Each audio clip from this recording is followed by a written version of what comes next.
Okay, welcome back to Riviera Gourmet. We're here live in the south of France. It's another Friday, which means it's another episode of Saturday Yacht Kitchen. Saturday Yacht Kitchen. Saturday Yacht Kitchen. Saturday Yacht Kitchen.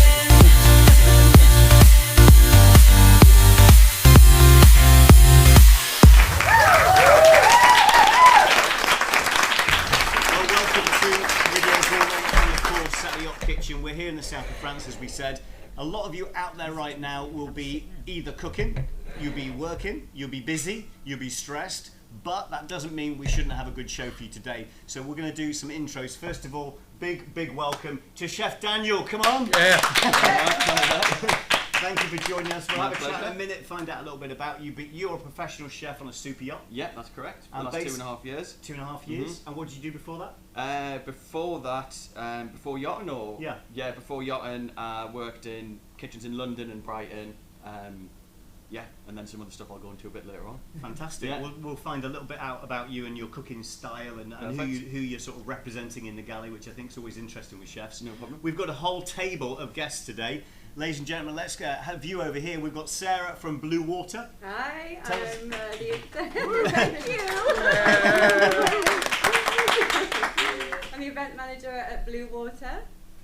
Okay, thank you for that short intro. I'll tell more stories later. Yeah, that's it. That doesn't spoil it all. We have Sharon from Blue Water as well. It's a Blue Water episode It today. is a Blue Water episode. So tell us a little bit about you. I am recruitment director at Blue Water. I've been at Blue Water for nearly 18 years, placing crew all over the world, different positions, and a lot of chefs. A lot of chefs. A lot of chefs, How many yeah. chefs do you think you've placed? Oh gosh, over the years, thousands. Thousands of chefs. Thousands. Billions. And our final guest today on the table is our resident chef, who's now obviously taken his life away from boats. He's running Ocean Wave. A big hand please for Duncan. Thank you. Hi everyone.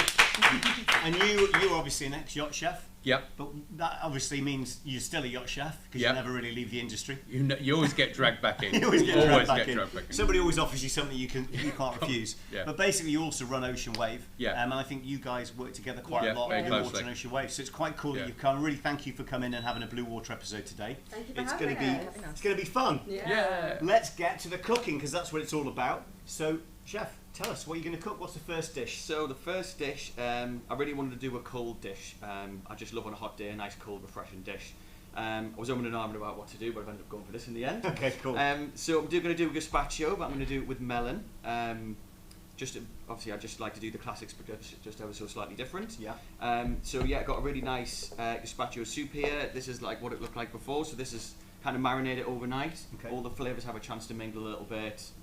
Put some salt in, remove all the nice liquids, and just take the edge off the garlic and the shallots that are in there as well. And then I've just basically, you could plate it up a little bit simpler. I've gone a little bit fancy just because obviously I'm on the salad. You're showing So off. I've got some various garnishes. We're going to plate it all up nicely in a bowl. Good thing about this is if you're on the yachts, a cold start with your sleeves is ideal because you can just get some of it plated up, put in the fridge, and yeah, you can concentrate on maybe just getting some things organised for your main dish. So and then you've got a basically- cold dish starter in the bank, which is ready to go. I've got a bit of prosciutto to go on there, but again, you can just remove the prosciutto and it's vegan, which Okay. makes life easier. Yeah. More delicious with the prosciutto. So what you're always trying to do when you're on a yacht is trying to think how you can get the food out at the right time Yeah. and in the right order. Yeah. Because basically, and a lot of people who aren't in yachting might not appreciate this. If people come to a restaurant, they sit at the table, they order their food. Yeah. But when you say it's 8 o'clock dinner, Yeah. people come in at 6:30, Yeah. 7 o'clock, and they go, "I fancy a sandwich." You're Yeah. banging out a sandwich at 7:30. Yeah. 3 more people see that, Yeah. and then all of a sudden the starter might not go out till 9. Yeah, well- So that's why you're going to do a cold starter. 'Cause Yeah, it helps, doesn't it? that as well, and then you just finish it with your garnish bits because the last thing you want is to plate everything up, put all your lovely garnish on there, and it's a hot kitchen, everything starts to wilt and sag a bit. So, Yeah. yeah, again, with something like this, a cold starter, make sure it's nice and cold. Have all your plates in the fridge. Try have the ability, if you know the plates are going to be out for a while, put them on some trays or something like that, ice racks or something like that. Be prepared. If you're going to have a cold start, the whole point is supposed to be really cold. So obviously I've got all my garnish out here now, which is not what I'm saying, but not practicing what I preach. Let's do it. Let's see it. So yeah, I've just got to chop a few of these bits up. So if you need me to do anything, tell me as you go, and I can help you out. no problem. I'll try You and get could my water. probably just, whilst you're there, Yeah. you could just nicely pick down a few of this garnish. There's enough room for 2 on here. Okay. So you want what you want me to So do? basically, nice bits of fennel. I'm aiming for sort of little bits like this.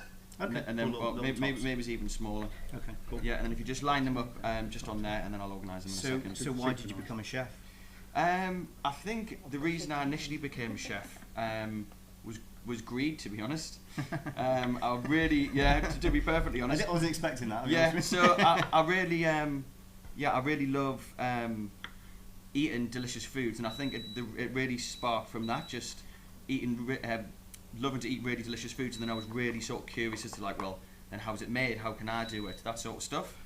So yeah, it all kind of started from there really, and then I mean I did originally I did a sport nutrition degree, and then I worked as a lifeguard for a number of years. No, really? Yeah. Did you save anyone? Yeah, I've saved a couple of Did people. you really? actually. Saved people's lives? I have, yeah. I mean, that was in a swimming pool. It doesn't sound so heroic. I did do a beach.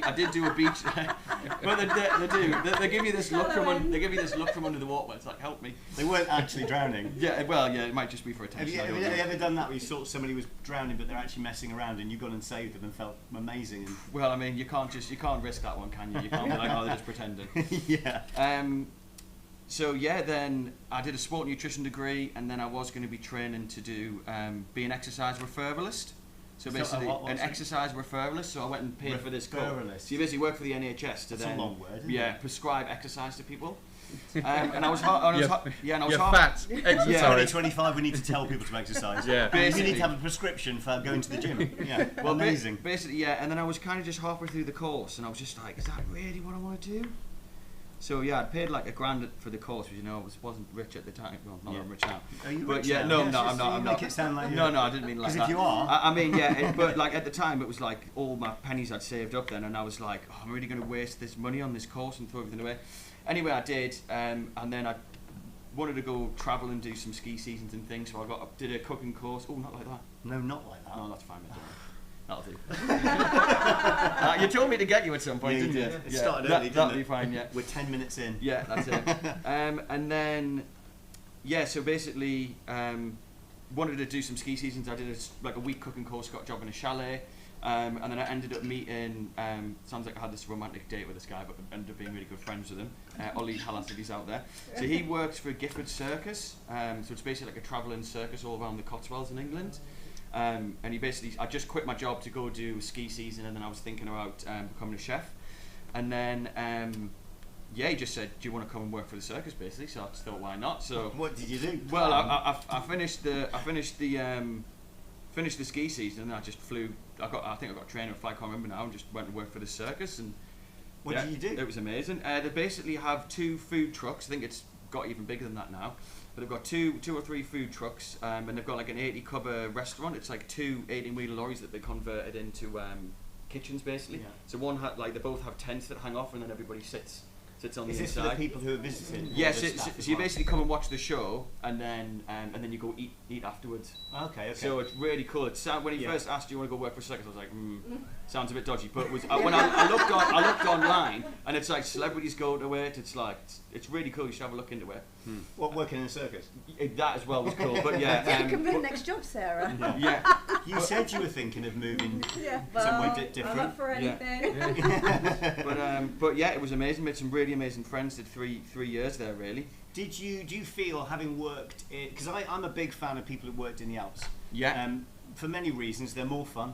Yeah. They know how to drink without passing out too early. Yeah. You don't usually have to carry them home. That They know how to takes get home. practice. Yeah, it takes Yeah. practice. But if you've done 2-3 ski seasons, you're usually quite good at getting home in a really cold night. That's it. Yeah. I also think basically they're really good at working because they understand the concept of the Yeah. industry. When you go and work in the ski season, Yeah. you don't usually get days off. You don't usually get time off. Yeah. You have to balance your life around having the fun of being there. Absolutely. And I believe that yachting is very similar to that. Yeah. It's different in some respects, of course, but it's the same concept. Yeah. When the clients need something, you work. That's when it. they don't, you go chill and you Yeah. enjoy yourself. And do you think doing a ski season for you really made the transition a bit easier? Yeah, I think that as well. And don't get me wrong, the lifeguard days were also like that. go out in the night. I think just working in other people's leisure time is what creates that. Because if you want to have a life, you have to then go to work when everybody else is relaxing, or you have to go do a long day at work and then meet everyone after work. Yeah. So it's not, obviously the hospitality is known for that as well, ski seasons, all that sort of stuff, because it's every day. But yeah, even like leisure centres, people working weekends, whatever the job is, if you want to have a life and socialise with people outside of work, you're socialising in your work time, which is other people's leisure time. Yeah, I think you're right. I mean, you probably know this as well, that over on our guest table, we all live in the south of France. A lot of people say, where'd you go for a holiday? I kind of work hard, but I feel like I'm kind of on holiday. Because if I want to go and sit in the sun, I just walk outside. If I want to go and play golf, I go and play one of the great courses. If I want to go down to the beach, go for a run, build a sandcastle, I'm on holiday. And so instantly from work, you're in a minute, you're like chilling out, going to a nice restaurant that other people are paying thousands to do. What do you think? Yeah, well, I think we mentioned about doing the ski seasons. I think a lot of crew, they do both, don't they? Yes. You find that they'll spend the winters being is it a saisonnière that you call them? Yeah. And then just come down, and then they do the summers. But we're lucky here that, like I say, if we're in the winter, we can just pop up to the mountains, couple hours, weekend, ski, and then back down, and then in the summer and beach. Then have a beach lunch. In fact, we go on holiday back to the UK. To Well, get away from it actually, all. we do. It's a bit of too much sun, isn't it? Go and have fish and chips and a pub lunch. Go around one of the supermarkets and wonder why you can't get all that crap in France, and then realise actually the food's better here. We just need a Sainsbury's in the middle of Antigua, really. No. Well, they have they have a Marks and Spencer's in Paris, and you can even order online and have Marks and Spencer's delivered here now. Well, you can't because they got their computer hacked. Everybody's getting hacked. Everybody's getting hacked at the minute, which is why some people are getting the link to this and going, why is it coming up as a safety Scam. precaution? Everyone's getting hacked at the minute. I don't know if you know Google. 16 billion passwords have just been hacked by Google, Amazon, Facebook, everybody. Yeah, it's complete madness. So I think it's part of life now, is that you have to accept that. Duncan, what do you think? You've obviously been in the industry many years. Thank you. Many. Do you think, having seen crew coming in and out of boating, yachting, whatever we want to call it, do you think a lot of seasonaires from ski seasons, would you rate them or would you not rate them? No, I think there's two ways of looking at. So, for example, from a chef's point of view, and you've got the stewardesses coming in, you find that stewardesses who have worked in maybe pubs or restaurants, or they've done a ski season, they know how to either silver service, or they know how to hold a plate. They know about urgency, about the chef going mad, get my food out now, and they understand that and they're ready to that. But some people haven't had that experience. You can tell the difference. Not saying they're not good and they learn really quickly, but it is a point about how you take the food out, how you present it, and that's why there's so many more courses coming up now for stewardesses, for chefs, and I think they're vital. Are you plugging your own course there? Oh, do we? Well Ocean done. Wave Monaco do these courses. Most people wouldn't notice that. What, the Ocean Wave Monaco doing courses? Yeah. Oh, funny that. What are you doing? Straight into an advert. But I don't know why somebody called it a words in that order that I can't say quickly. It's chefs, cook. So for the chefs, What it's is the it? ship's cook certificate. It's madness. Why don't you just call it chef yachting certificate? You can't even say that. So anything other than, I mean, I can't say that. I'm not even had a drink yet. The name was devised by the MCA, I'll have a word. and as What's we their all number? know, they're like God. Yeah. So Who are? They're like God. Are they really? They Neptune themselves on it. I thought that was just captains. You know the joke, because I learned this in the Alps, but it actually rotates straight into yachting as well. They always, and this is going to be hated. I've just sent this message of this show out to about 150 captains. But basically, there's a new joke going around I heard. What's the difference between a yacht captain and God? God knows he's not a yacht captain. God doesn't think he's a yacht captain. But that's actually originally a ski resort joke. Yeah. You used to say, what's the difference between a ski instructor and God? And that's where it came from. But then somebody from the Alps turned it into something a little bit different, which is quite funny. Anyway, let's get it prepared. I'll start plating up. I'll just plate it up. It's a fairly lengthy-ish one to plate up. If you've got a sous chef, that'll be Maybe we should have music for the plating section. Yeah. Do you know what I mean? It'd be quite cool. So basically, when you're plating up, what are you trying to achieve? Well, basically, you just want to make it look beautiful first of all. You also want to try. Well, lucky with this, if you can get most of it plated up and put in the fridge if you want to. But there's a few different tricks. Like following the curve of a plate usually helps make it helps with the aesthetics. Aesthetically nice. Just making sure that you've got enough garnish, and again, I still battle with that as a chef now, just not going too much garnish. I mean, I've got quite a lot of it on today, but then again, I've done some stars and some 3 stars, and that's what makes that difference. You're garnishing, so it's knowing how to have that balance really, making things look symmetrical. Let's see how you do. So I'll go really. Interesting. So basically, these here, I'll show you. Well, it's the first time I've ever done it. There's no time like being live on telly to do So something. we've got for a the first camera time. here that's going to show down. This doesn't look particularly the best because I've sliced it off, but it's just like a cured bit of melon that I've done. Like a salmon, really, like a gravlax with some spices and salt and sugar, and then just dehydrated overnight to make these nice little bits of melon. So why are you putting salt and sugar with it and then dehydrating? Well, you're making it malleable. Okay. You're making it, especially if you're doing a vegan dish, you're going to then get the same consistency almost of a cured meat, really. Okay. So it's going to give you that sort of mouth feel, and then you're just imparting some flavour in with the spices and all that sort of stuff. So basically, if you just cut the melon, it would just break up as you tried to turn it and make a Yeah, you would never be able to do that, really. Yeah. Okay. And basically, so you're using a salt and a sugar marinade, really. Basically, yeah. It's just like you would cure a salmon. It's firming the flesh up, removing some of the moisture, and just imparting some of that flavour in. Okay. And then here I've just got a dressing I made with a bit of the prosciutto fat. Yeah, prosciutto fat, Sorry, salt. what was that, Duncan? No, I was just explaining We were Non-chefs. asking. Come on, non-chefs. share with the group. Okay, so as we were saying, is that if we're going to be talking about the fish later on as well. So if you brine something, you're putting flavour into the fish, the meat, whatever it might be, and the same with this. We're imparting flavour by using salt, sugar, and sometimes an acid, or we're going to use, in this case, it's a dry mix.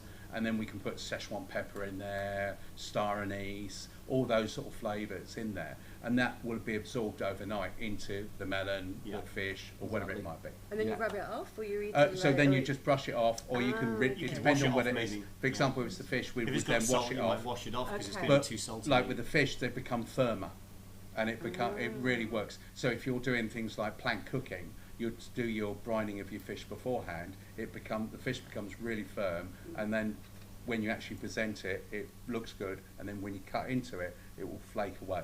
I'll So have to Google it's really plank good. cooking Well, no, after I this need- because I don't know what that Can I go means. on your courses, please? Yeah, by all means. Well, is that the course at Ocean Wave Monaco? Shameless. It's shameless, isn't it? That you can Just also a book matter of through the Blue interest, Water does Blue website. Water do courses as well? No, yeah. We're going to go and do some courses. Yeah. Yeah, no, I mean, well, obviously, let's be completely honest for a second. Obviously, everything's a promotion these days. That's what we do in the show, to promote my company, your companies, to promote the chef skills. It's great for your CV to be here, because I think one thing that's missing on chef CVs is video evidence. Yes. Because Yeah, that's if true. I had video evidence for every role that I had, I'd see how fast they were driving vans, how they were shopping, all of these different roles that people do. It's impossible. I think for a chef role, video evidence is absolutely fantastic. We had a chef here a few weeks ago. Within a few days, he got a job. He sent this link to a captain. The captain sent it to the owner who was in the States, and the owner literally viewed it and said, I love him. Let's give him a job. It's Yeah. very different when you're recruiting for chefs or interior or engineers or deck, because when you see a CV for a stewardess, for example, and she's been in the hotel, she's done her service, she's done her housekeeping, you have the references, you can see what sort of service she's been Yeah. doing. But for a chef, it's really, you can cook or you can't cook. So for me, it's really important to see a photo presentation as well. So when I talk about the CVs with them, I tell them to put some photos of their presentation, food presentation on the CVs, because you just can't tell until a chef's actually on board how he's going to work. Yeah. Do you So- think AI is going to cause some trouble with Oh, that? yeah, I was just Yeah. going to say, Yeah. how do you I know mean, that basically, that's his? I think 60% of the information on the CVs I receive is complete bullshit. Well, you can actually put a photo into Google and see if that photo's been put up somewhere else. But Oh you no, can't no! You can do that with Tinder as well. Yeah, I can create a food photograph completely realistic in AI now that you wouldn't be able to Google and find. Oh my gosh. So don't tell me basically, that. even a That's the food thing. photograph is not evidence. Now, it will go to video. That won't be proof. People could fake this show, put us in, pretend there's a chef there, he can put his face on and cook. But this is a bit more, well, it's live. Yes. It's quite I know, tricky I- to copy that. and And I did you think get- yeah. social media I think, and this is what I talked to somebody from another yacht management company recently.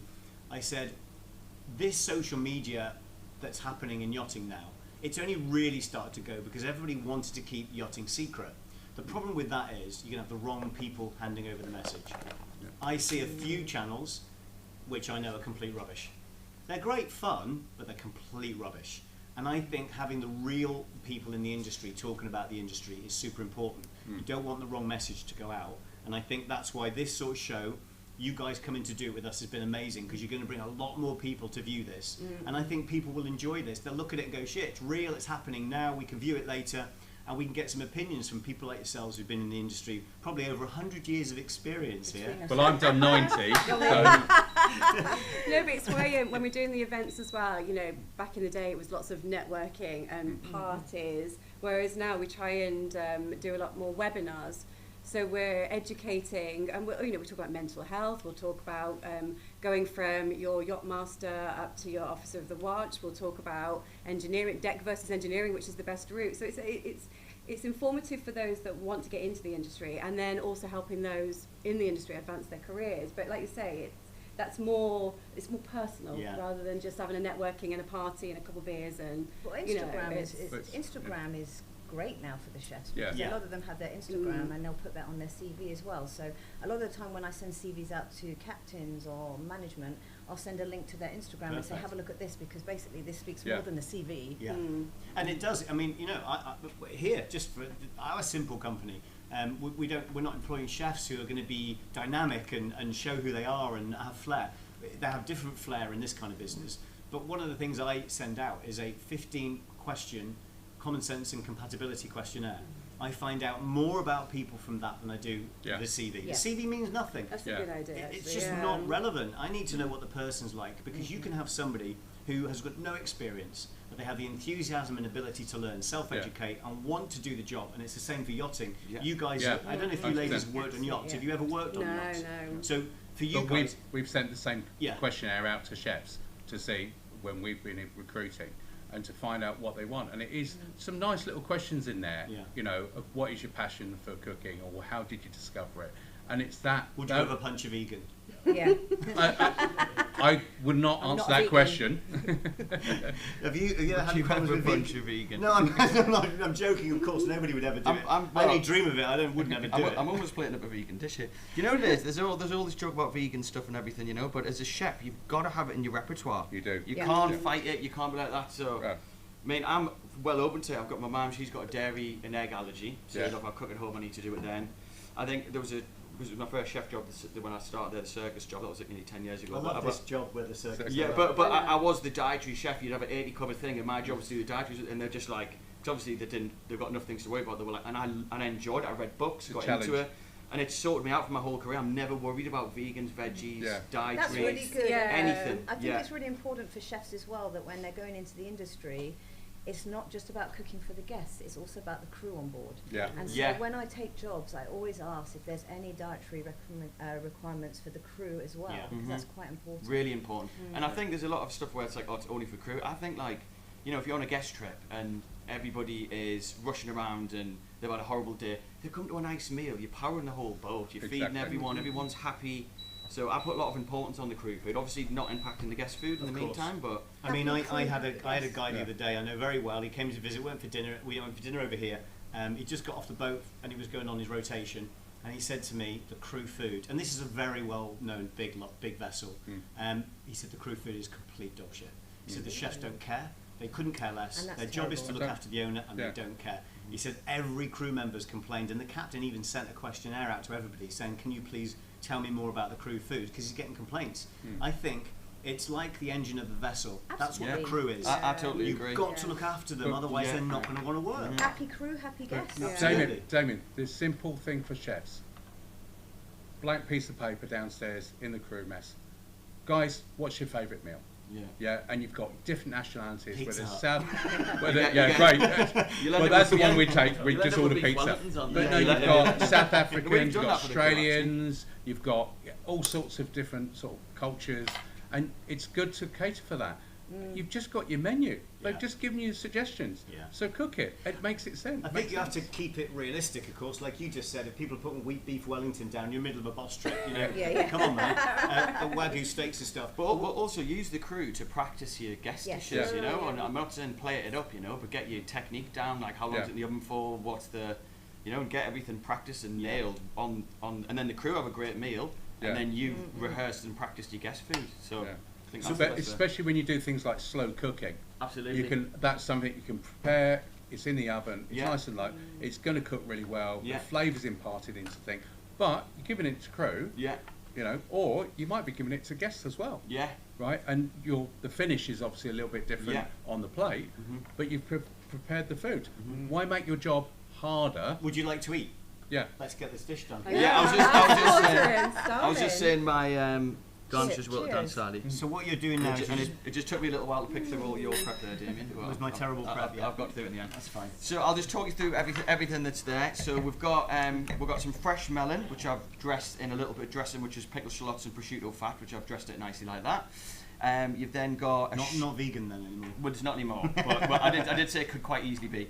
I've got some Chardonnay vinegar in the gazpacho, so I've just made a gel out of that as well, just to sort of accentuate that flavour.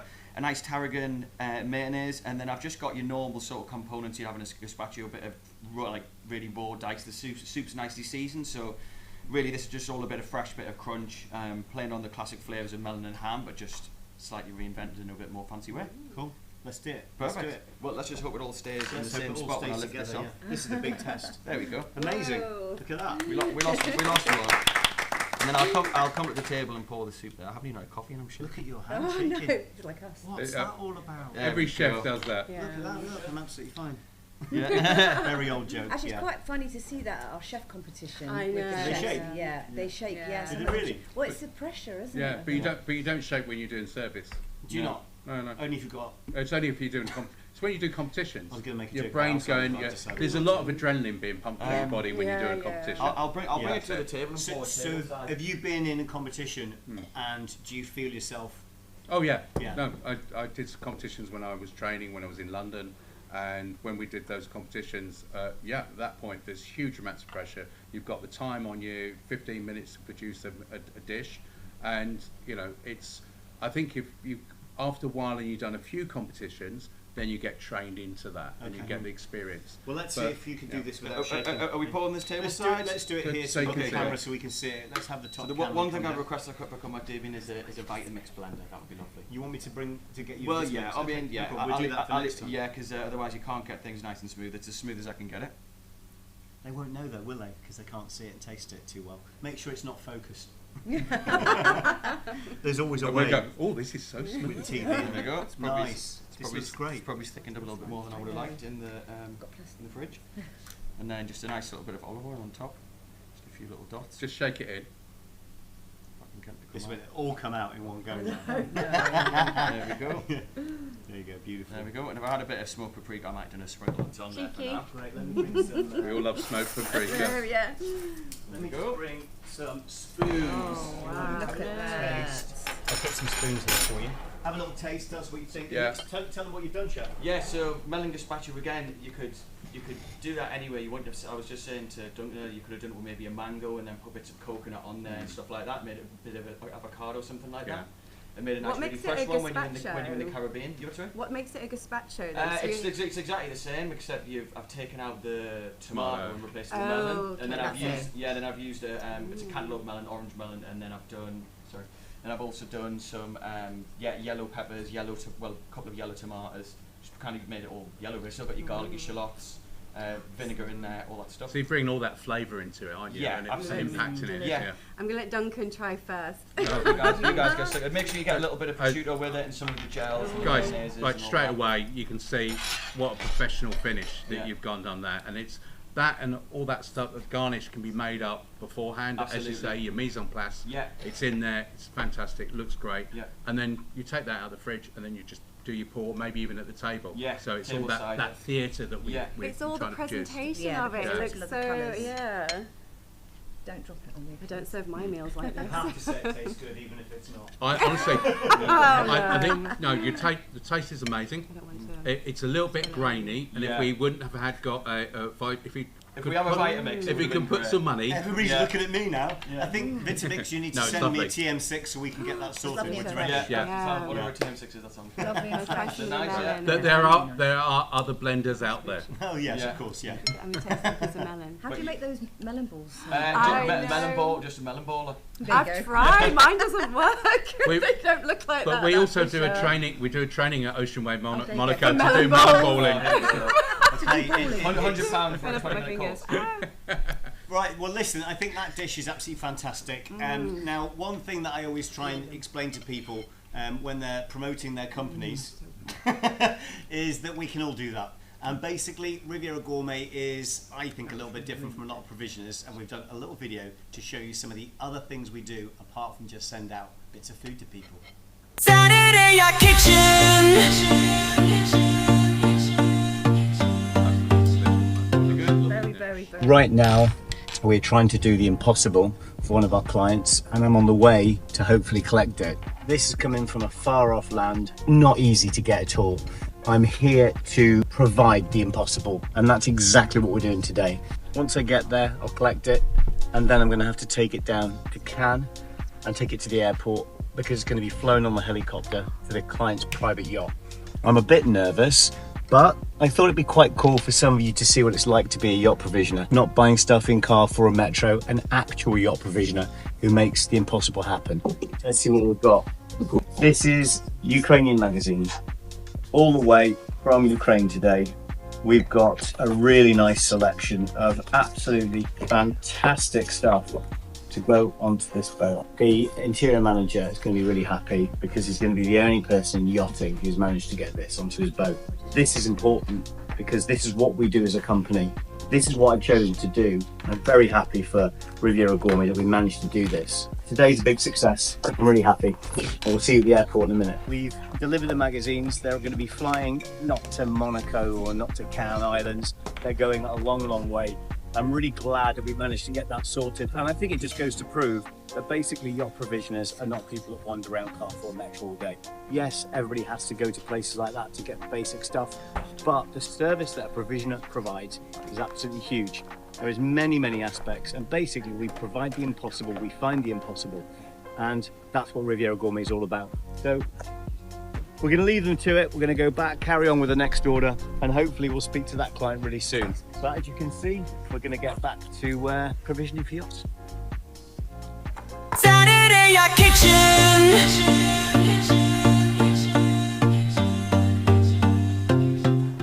Well, we're back here in the kitchen now, and before we go and cook any more food, we want to have a little chat with the lovely young ladies from Blue Water. Young. And I wanted to just talk to you about a couple of things because you've really made a big effort to come here. You've promoted the show hugely to people in the industry, which is exactly what we want. We want a show like this to grow and become better and better. But you have your own stuff that goes on. You have a lot of events with Blue Water. You have a huge company. You're based all over the world. So tell us a little bit about Blue Water and what they offer. Well, Blue Water, we are very global. We do management, charter, we do training, which is a big part of Blue Water, our training school in Palma and Antibes.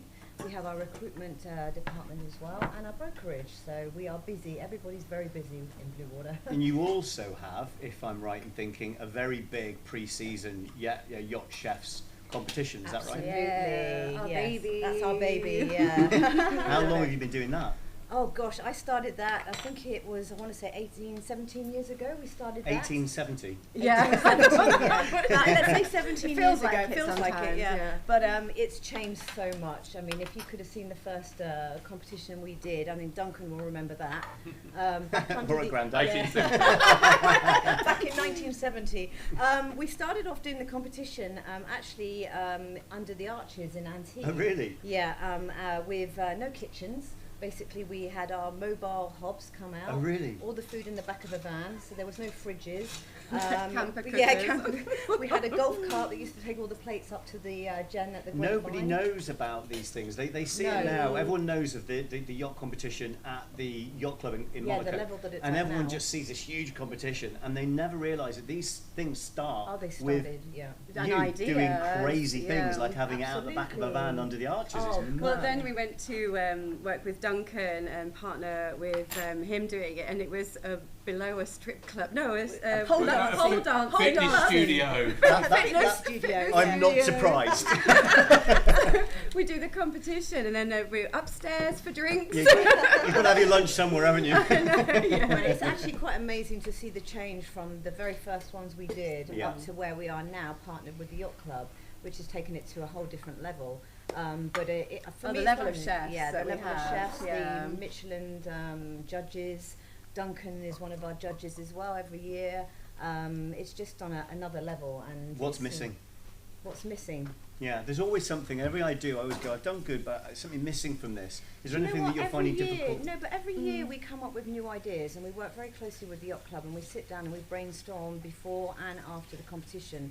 And a few years ago, we came up with the ideas of having an interactive competition with the audience. So that was new. That came in a couple of years Yeah. ago. Oh, like that. So they offer we offer them a selection of crazy ingredients or unusual Oh, cool. ingredients, and then they get to choose for what to put in the secret box the chefs have to cook with, and then cool. they can add to it. A from major the element richness. that they have to Yeah, use. That's yeah. really cool. They And the vote. audience decide. Yeah, they vote, and Yeah. then, Oh, wow. then there's a prize for the best presentation dish, which is done by the audience as well. Amazing, yeah. Cool. And Duncan's one of our judges for it, so it's nice to hear that he used to do the competitions, because you understand the stress Yeah.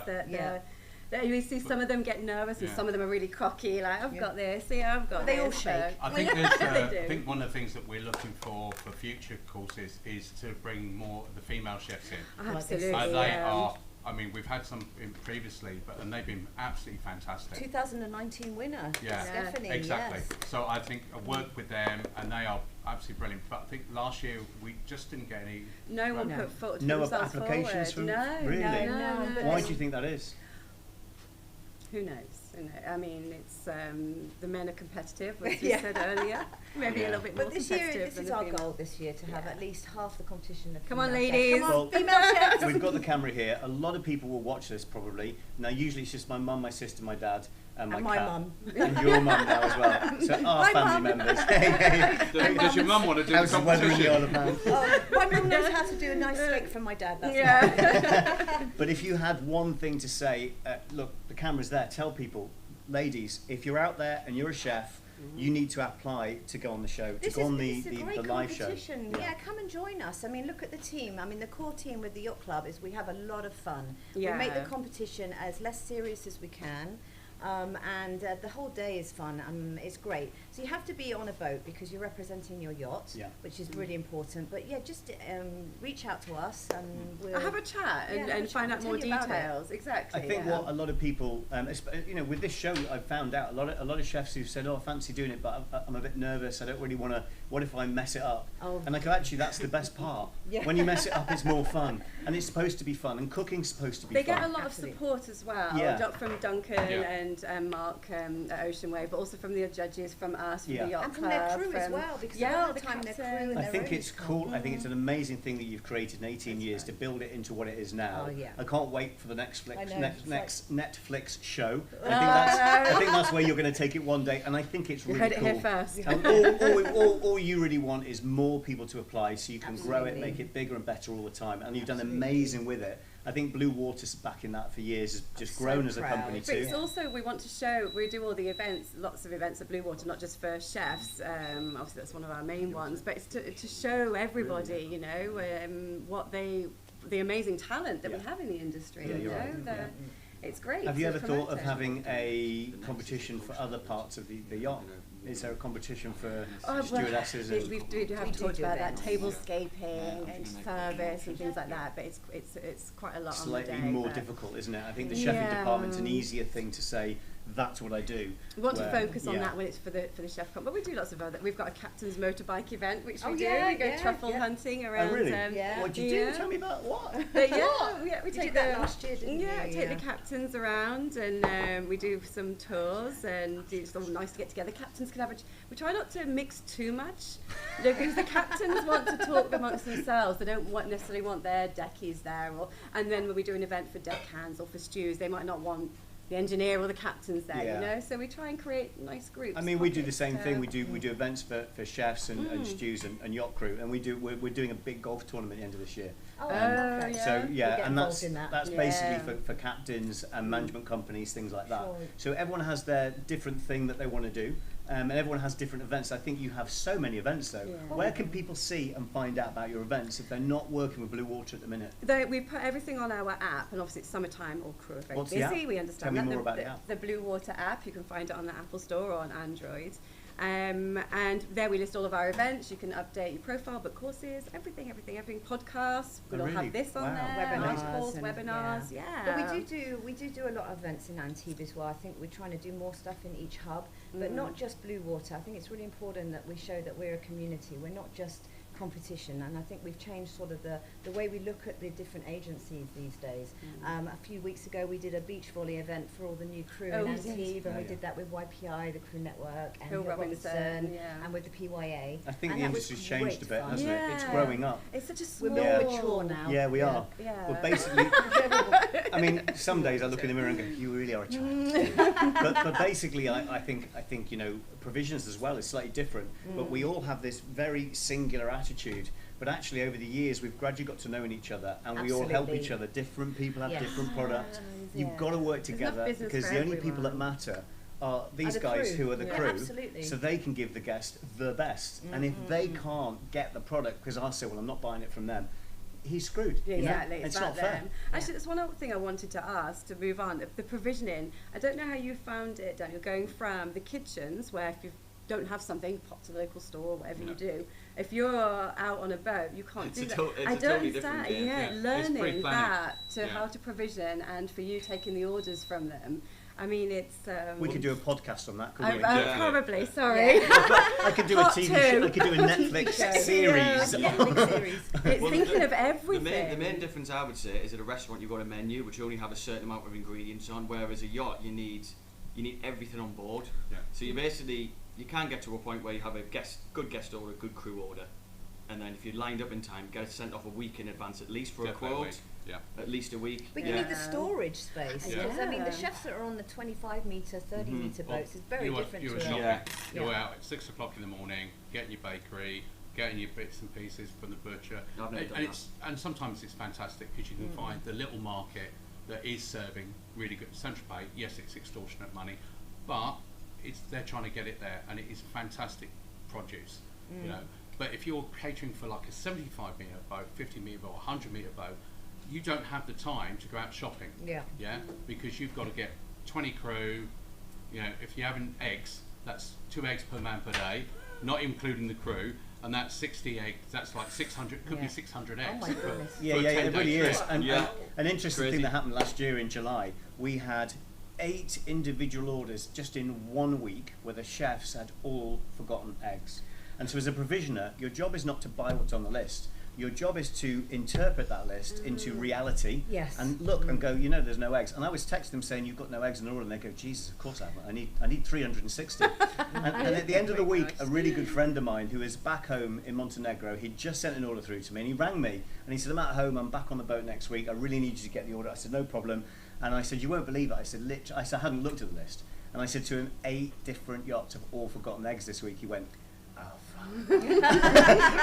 He went, yeah, I'm going to need you to add those on mine as well. Yeah. And it's incredible how difficult it is if you're in a That's galley. what makes you a good provisioner. 26 crew, you've got 12 guests, you're trying to look at all the angles, but you can't, and you need support from people on land. My job's to make sure he doesn't lose his.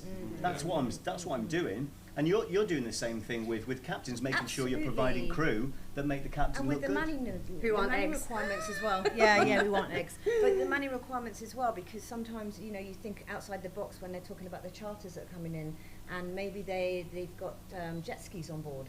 And if they're looking for crew, I always say, do you need somebody that's a jet ski instructor? Yeah. Somebody on board needs to have a license. Yeah. Oh yes, I need to. Yeah. The deckhand needs that. So it's all. It's. I saw an ad the other day for a golf. I don't know if you saw that. I was nearly applied. Basically, they wanted a deckhand who would also be able to help clients learn golf. Oh gosh. And I was like, Well, I I've seen can't your send golf. my CV in. I can't send my CV in. I can't do that. I've got a business to run. But I've it been gone is. for 3 months. Yeah, I was like, listen, guys, you're all rocking and rolling. You'll be fine. But you get so many requests. I remember we had one large boat, and they wanted the stewardesses or the deckhands to be able to swim, but proper Shouldn't swimming. everybody be able to swim on Well, a boat? yeah.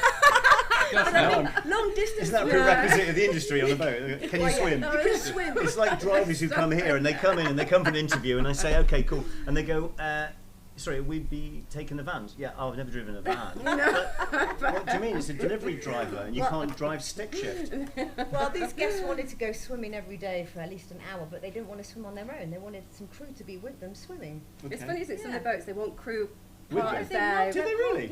Yeah. Because when I have my super yacht, I will have When? private areas where I don't want to see anybody. Can I post No it on crew the- I'm allowed. thinking actually, for me it's either a private island or a yacht, and it'll probably be a private island, so I don't need to speak to anybody. I've There's said a too few much. islands that are empty now, aren't there? Yeah. We'll all pitch in. I also think one of the big, and you've come from restaurants as well, and you've worked in some really top end places. Yeah. I think one of the big differences between yachts, we were talking about it yesterday when you arrived actually, somebody asked me for a particular, I won't mention it because you'll know who it is, but he asked for a particular foraged product, and he said just need 100 grams in the middle of July.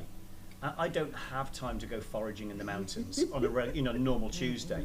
If you're in a restaurant and you've got a menu, the first thing you do is you go, can I get the produce? Can I get it at the quality I want? And can I get it in the quantities I want fresh each week? Then you design your menu. It's ideal once, can I get it? Is it good? Great.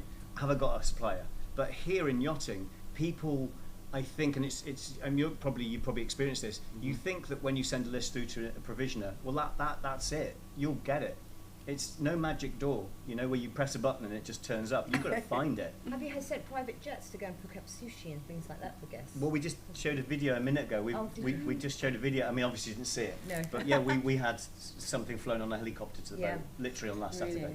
And it's great. If you look at it, you'd think, well, it's crazy. It's not crazy. No, not for People me. on yachts want what they want. Yeah. I'm not here to judge. No. I'm here to do what they tell me to do, get it right, and make the crew look good. And it's the same for you guys in Blue Water. Your job is to make sure these guys are supported. Absolutely. And we've all got a different role in the industry. But it's quite interesting. But anyway, Duncan, you're going to have a little chat with the chef now. Yeah.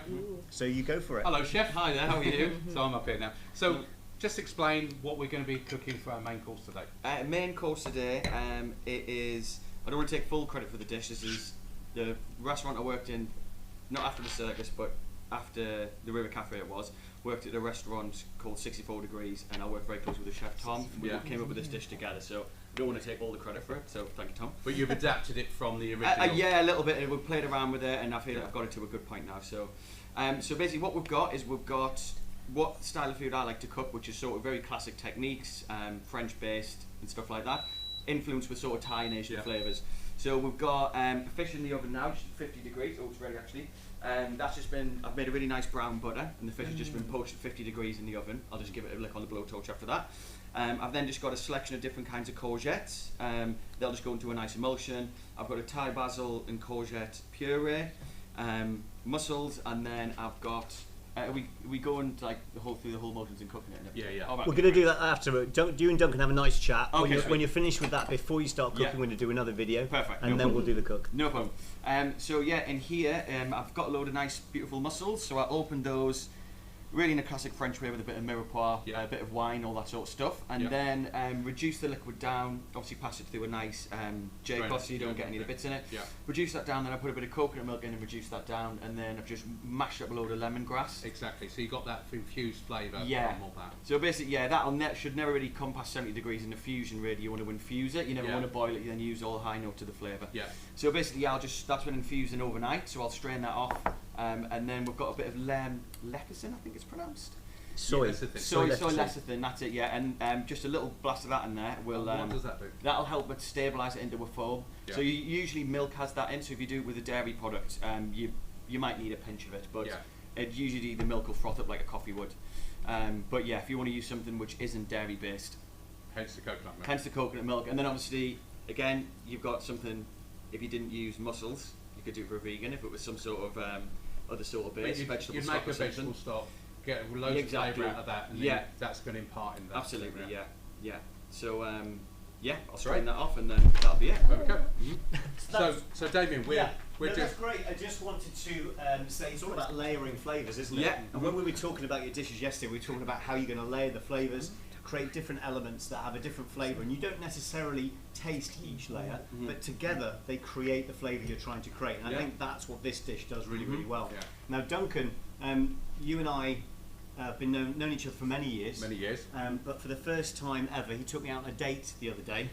After all these years, we finally went on a date, and we just want to show you what happened on Duncan on that date. So yeah, let's have a look. Saturday Yacht Kitchen.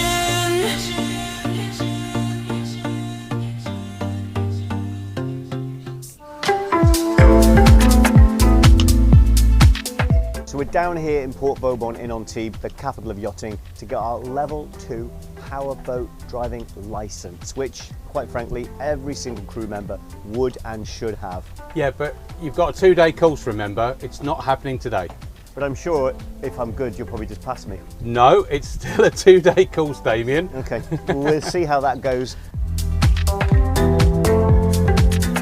And that doesn't look like it's going to keep me afloat for long. These are fantastic life vests. The good thing about this is it rights you. So if you fall in the water and you become unconscious, this will actually bring you up so you're face up. This is a keel cord. Yeah. Basically, if you fall overboard, this will come out and it will cut the engine. Always have a spare keel cord. If you go off the boat and you take your keel cord with you, we need a spare keel cord for the next person to come and rescue you. You always have your keel cord on. You cannot operate this boat. And also, some people, I see some deckhands, they put it on their wrist. But if you think you're steering, it could get tangled up. So always on the leg. Right. Thank you very much. Lovely. Don't fall off the boat, Kate. Okay. Yeah. A few moments later. So increase your speed now, just gently, that's it.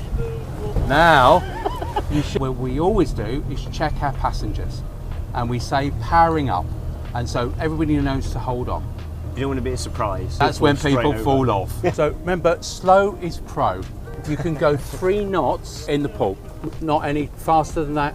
There's a geezer out here. I think he's going 5. Maybe 5 or 6. I think you should probably arrest him. If you want, I'll catch up and go in front of him. And you can do a citizen's arrest. I'll do a maritime citizen's arrest on the sea. Follow the divers for the moment. Am I turning too much? No, that's fine. Yeah, so don't overturn. Yeah. With these size boats, if you turn too quickly at too fast a speed, can you get yourself in a lot of trouble? Good thing about the ribs, and we're going to show you that now, we're going to do some fast manoeuvres. You've got different types of vessels, and we will go through that on the course. Which we're on now, theoretically. Yeah, no, we're not on the course because you've got 2 days to do it. Look what's happening now. Yeah, exactly. Those movements will get smaller. less and less Yeah, by the second day of your course. Unless, of course, you're really good on the first day. Which you're obviously not at the moment. Basically, it's like driving on ice, because when you're on ice, you're always making a turn for the future. That's it. If that makes any sense. Proper out on the water now, aren't we? We're out on the water. A harmy hearties. You're now a sailor. I'm doing good there, I think. You're doing really well. Probably passed today. Remember we said it's a 2-day course. You can try as much as you want to. You can bat your eyelids, but that's it. So there's a lot to remember in many respects. It's not just about you controlling this, it's the wind, it's the current. Exactly. Obviously, because it's a 2-day course, you would learn all of these factors before we went out. See how much momentum we have? Oh yeah. Now you can click it into power, and then take it back into neutral. There you go. So obviously, over a 2-day course, we do anchoring, man overboard procedures, so lots of information on how to run a boat. Yeah. And it's a fun course. Look, you're outside. You're in the sun. And you're having a great time. If you just follow that boat now. It's the boat I've worked with before. You must have worked with lots and lots of boats. 470 different yachts. You must be the best provisioner on the coast. It's not about being the best, it's about not going bankrupt. I don't think in provisioning you're ever trying to be the best. Yeah. You're trying to be the best you can be. Yeah. Because there's no point in competing with everyone else. It's a waste of time. Yeah. Your training course here, Yeah. how many people can you do it in a go? We only have like 4 people on the boat, including the instructor. So we have three clients. 3 clients and stuff. So we do theory on the first morning, Yeah. and then we do some practical in the rest of the day. Yeah. It's an assessment as we go, Yeah. rather than you don't have to do an exam at the end of it. Yeah, perfect. Pass? No. I think it's been really good fun finding out a little bit about Powerboat Level 2, what Ocean Wave does. Every crew member needs it. And as we said 100%. before, if you're the chef and you're thinking, well, I don't do that, getting off the boat, going into port, 6 a.m. in the morning, and going to the local fruit and veg place or getting some fresh fish from the stand and just taking some time off to chill and get away from including the crew, everybody, is worth it. Also, a couple of chefs have told me they've gone down to the dry store, put some pasta in the back of their jacket or something like that. They've taken their bag for life, they've gone in, relaxed, had a nice cup of coffee, maybe a beer, and then they've come back and they've emptied their rucksack, put the pasta in their bag and walked, oh, it's okay, I've got all my products that I needed. Using it as an little bit. excuse to have a break, have a little bit of time. We all need that. And on a yacht, it's very difficult because you're right in there, aren't you? And All remember, the time. most of the time we always need fresh lemons. Absolutely, and usually the nice big ones from the Amalfi Coast. Amalfi lemons. Thanks very much, Okay. Duncan from Ocean Wave, and back to the studio. Saturday Yacht Kitchen.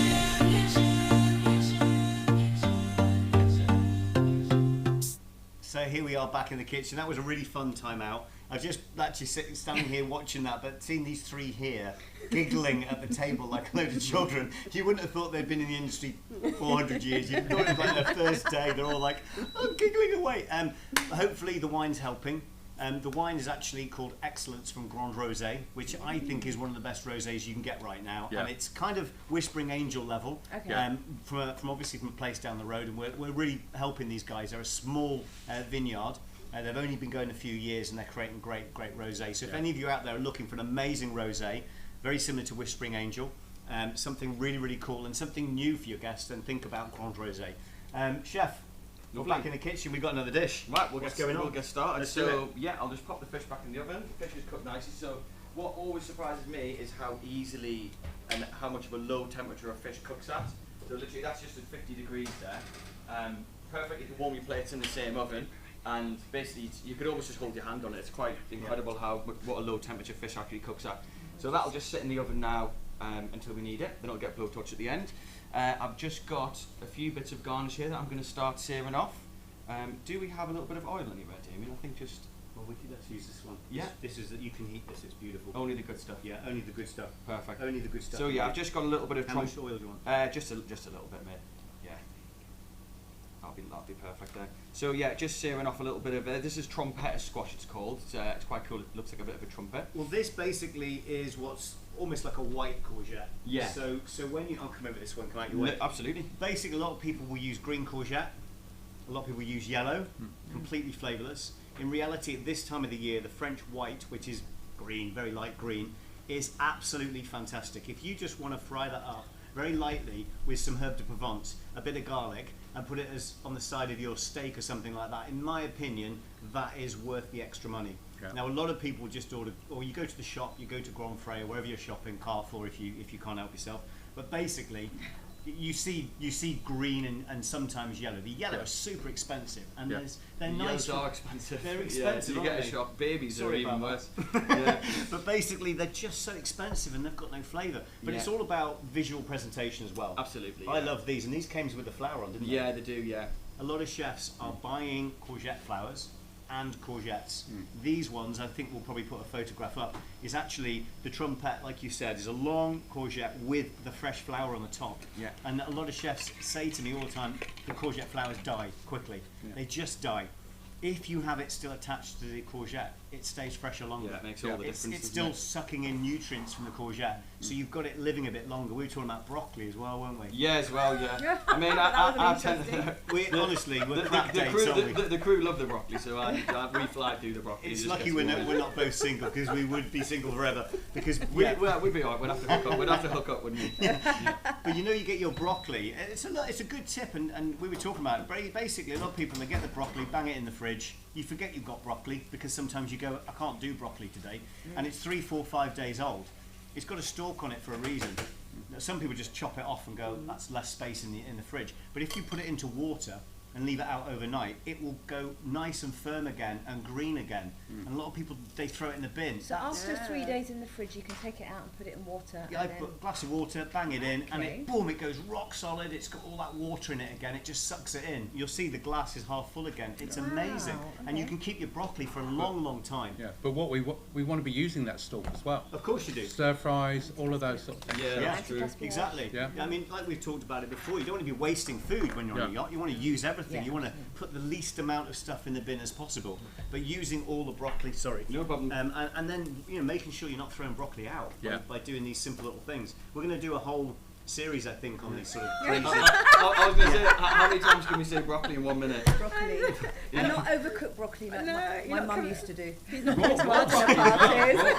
I love charred, really burnt broccoli. Oh, I love it cooked in cherry balsamicum. Raw broccoli salad, absolutely amazing. Oh, Yeah, amazing. Or broccoli. You quinoa. marinate it; it's absolutely fantastic. You're a broccoli fan? I'm a big. I'm a food fan. Yeah. Every food. Right, I'm a big broccolini. I love the broccolini, but anyway. We'll get a little bit of this in here. So basically, that's the foam I've just strained off. I've just got a little stick of lemongrass in just for one last little bit of infusion. Cool. Just get a little bit of this powder in. Amazing. And then we'll just blend it up. And you're going to whiz that up? Whiz it up. You just take that off the heat, please. Yeah, sure. Very much. So if you can see it, I don't know if you can see in the camera. Bring it over, if we can bring it See, a I've little bit. got a few bits and I should have whisked it as I added it, but I'll blend the lumps out. So, see now as that's starting to blend into it, starting to foam up. You just need a little bit. And the trick is to blend it and let it all come back to the edge of the pan. Okay. You see, all the bubbles are starting to accumulate now. I think I might just need another pinch more in there. Okay. Just give these one last little flip as well. Pinch. And then it's just a case of blow That's a toasting bit more than a pinch. We want to make sure that it foams up, don't we? Oh, absolutely. So I'll take that bit of lemongrass out there. It's done its job.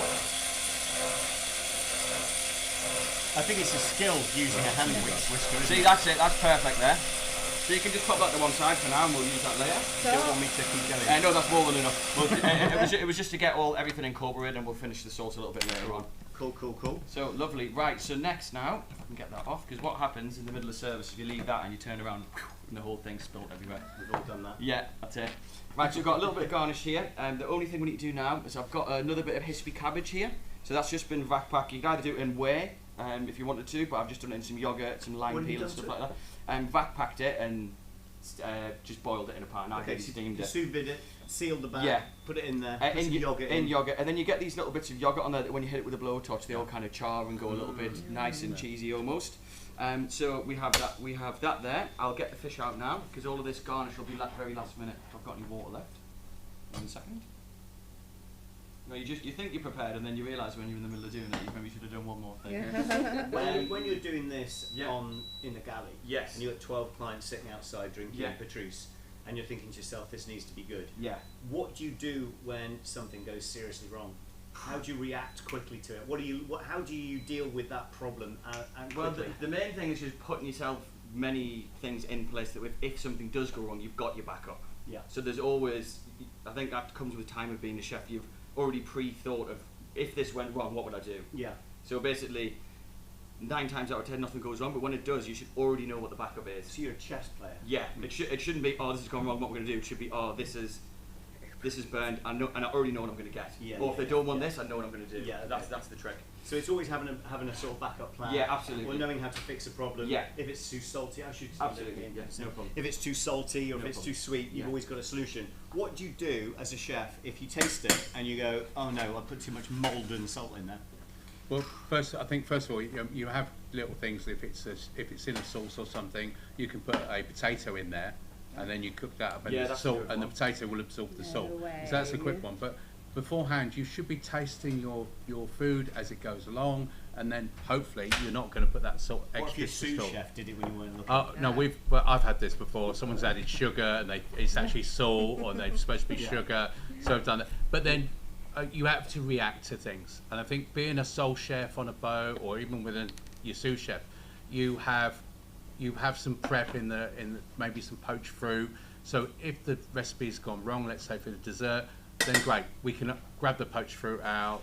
Little bit, you've made some sponge beforehand, your mise en place is there, and then you can adapt to it. And I think that's one of the biggest things from being a restaurant chef to being a chef on a boat is you have to be able to react very quickly to different situations. I heard quite a good one actually. There was a friend of mine who worked in a restaurant, and someone had paneed a load of ham croquettes, and then he'd start sending them out right at the start of a busy service, and then they'd start coming back and he'd used desiccated coconut by accident.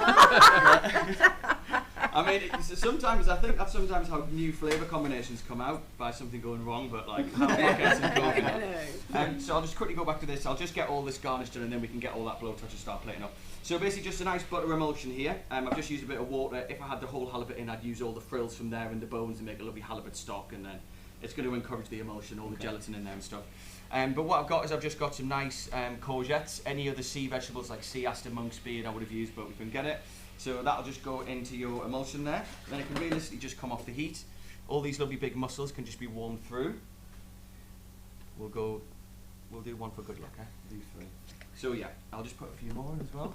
So basically, all that can just sit there. I'll strain that off, and then we'll just pop it onto a little tray to serve. Yeah. So basically, next I'll go on to this. I will get something to drain the fish.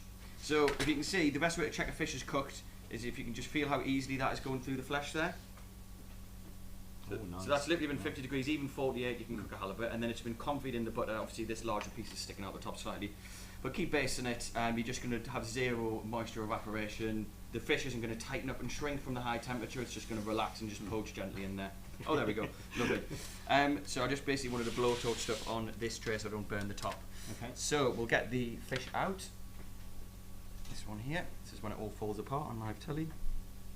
Now we're good. So this fish has also been brined in a 10% salt brine, just to that's perfect, isn't it? Yeah, just to firm the fish up, and then also just get it seasoned throughout, really. So lovely. So what when you're tasting halibut, yes, what difference flavour would you know that's different from sea bass, sea bream? Yeah.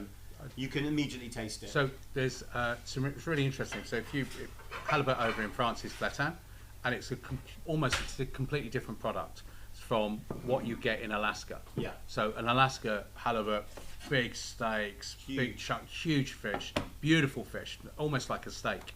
Over here in France or something, we actually produce it as flatin.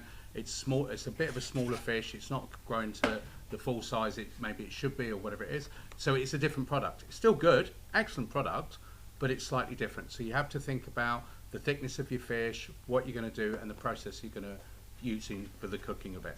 If we did a wine, instead of wine tasting, if we did a fish tasting, and blindfolded you, would you? I wonder if would you be able to tell the difference of all the fishes? I think that's another show. Do you know? It's really that would be a good one. It's funny you say that, because let's talk about fish properly for a minute. Yeah. You know the score. It's super expensive if you want wild. Yeah. And basically, we've got wild sea bass coming in at silly prices. This is too exciting. This is it. Well, also halibut has that lovely fat cap on the top. So you're just charring that fat, giving a little bit of caramelisation, but also you want to be, I'm going to actually turn it off now before I get the colour I want, because it's such a delicate fish, you've gone through all the process of that really gentle cook, you don't want to then overcook it, so a little bit of charm there's nice.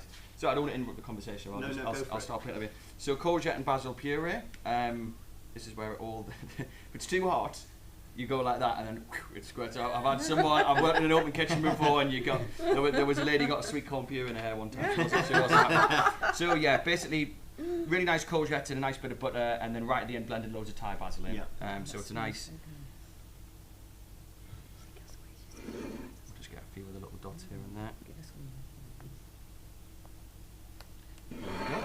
Right, So then we'll just get the Can I have fish a on. little taste of that? Absolutely. Let's have a little taste. But So you again- you've just kept that warm in a bain-marie, haven't you? Yeah, I just warmed it up. Yeah, exactly like that. Wow. I'm probably gonna get. I'll just get a bit more on there. just I love because- Thai basil. That is really beautiful. Yeah. I might take it over to the table. That's and it, have a go little for it. taste while we do that. So Keep yeah, talking. again, while I'm plating here, I'm following the curvature of the plate, so a natural curve of the fish, and we're doing a nice bit of curvature there. What is next? Oh, that's lovely. So yeah, here then what we'll do. That Thai basil's amazing, isn't it? I Yeah. love Thai basil. We'll take this And off. So what we warm. And did. I was just going to say the The warmth warmth. of Yeah. the flavour is just coming out, and it's Yeah, it makes it I all. mean, it's all actually together it's a hybrid puree because I had to make it again. Oh really? Well, I made one with Thai basil and then it was a bit too. Thai basil. It was a bit too. Well, no, it was actually just not a very nice colour.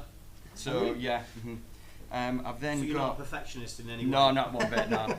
And I've just got a few bits of just as something to get your teeth stuck into. Those courgettes are going to be amazing. That Yeah. char on there you've got is absolutely perfect. Yeah. You couldn't do it better. It Well, looks I mean, you helped. really, You really. helped. It looks really, really appetizing. So that's yeah, for we'll sure. just get the bulk of the emulsion off in the drainer. Daniel. Drain them Just a- beautifully. Yeah. Can I ask a quick question? Yeah. So we're only plating up one plate at the moment. Yeah. You've got 12 guests or 8 guests Yeah. or whatever it is.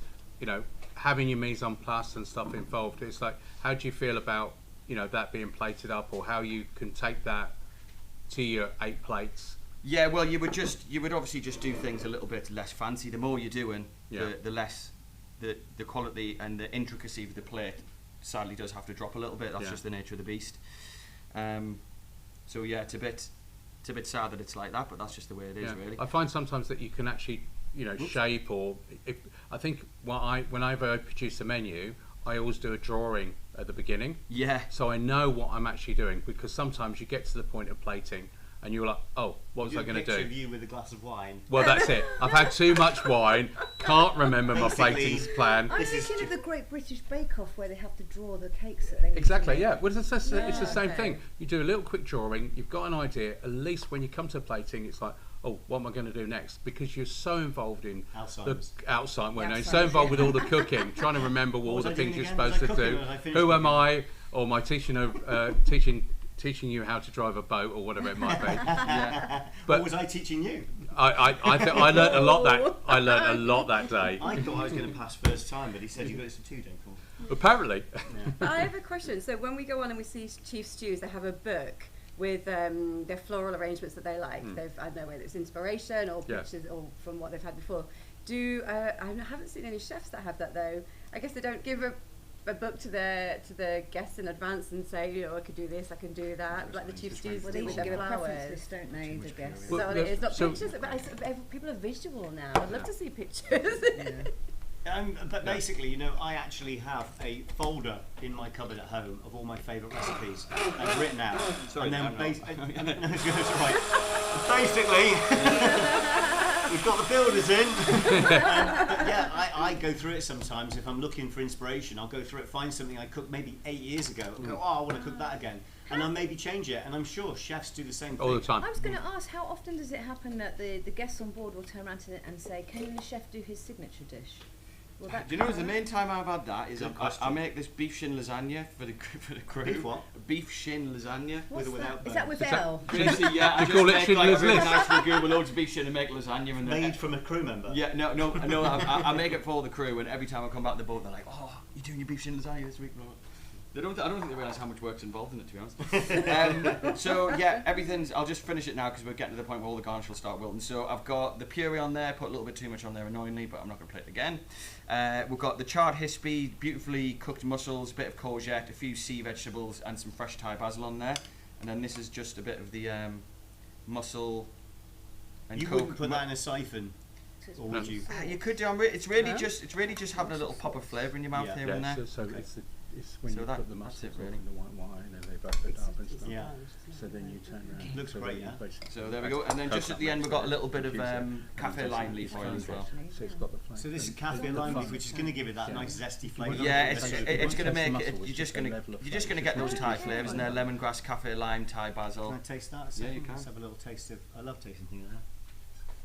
Oh man, So you just get a little bit of that. But yeah, that's amazing. You eat things, the things with the highest water content, so like your foam with all the air, you're going to get all that first. You'll get lemongrass first, and then you'll finish at the end with the fat, which is the cafe lime oil. I'll try and bring it up to the camera without dropping it. Yeah. Can we see that? That is just absolutely beautiful.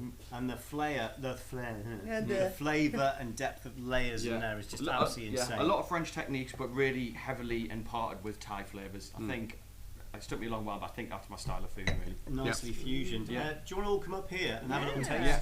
If I bring you up to the main table, so everyone can have a little taste of this and tell us what you think. Yeah. I can play it all again if anybody still wants to. Right? One for you, chef. Lovely, thank you very much. So tuck in, ladies. Let's see what you think. We'll all. Ladies. Ladies.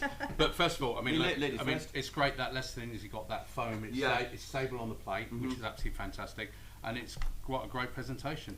It looks like the sea a little bit. Beautiful. Yeah. Go for it, ladies. like Have a little taste. It's a shame to cut it. No, but you see, I ended up you putting see, a splash of water because in there, we which I shouldn't have done. because he's brined it, you can see it just flakes really nicely, and that's slow cooking as well.